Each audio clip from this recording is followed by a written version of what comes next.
Hello guys, welcome to Solving Solutions. On today's tutorial, we are going to show you how to carry out change detection of two raster data. So we come to the imagery tab and then we are going to see what the change detection. So it detects and analyzes changes between raster data. So we try to turn it on. Okay, so if we spread this a bit, we have the different methods that we can use for the change detection. The first of which is categorical. We have the pixel value change and the time series change, right? So depending on what the type of change you want to carry out, you can select any of the method rather, and then see how it best outputs your result. So for the purpose of today's demonstration, we are going to look at the pixel value change, and then we are now going to go from raster to raster. So let's say we are starting from the initial year to the latter year, right? Good. And then the processing extent, we are using the full extent. For the statistics and histogram computation, we leave the values as default as they are. We click on next.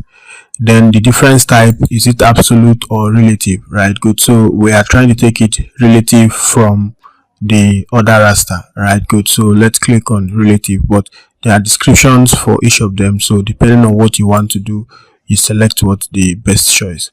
Then the band difference method, we have single band difference, we have band index difference.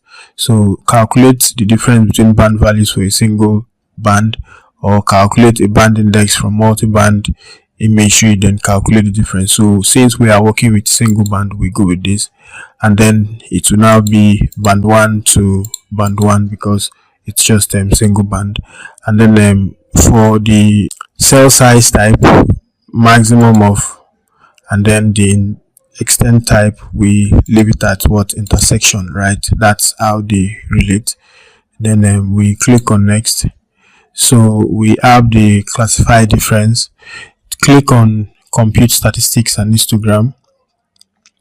So if we click on this, we have a kind of preview of what is going to happen, and then we have the minimum and the maximum values, right? Good, of this output raster. You can see it here.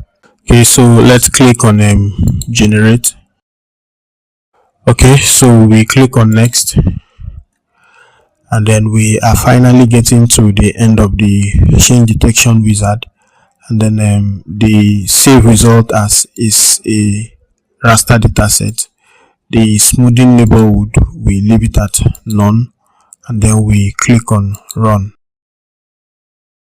Good. So we now have a change detection raster that shows the change based on the different criteria we have actually specified. The difference type is relative, and then we are looking at pixel value change. That's the pixel values that have changed in each of these areas, right? Good. So this is a change detection raster. Let's also take out this. So if we bring in the pre and the post, it actually has some changes at those points.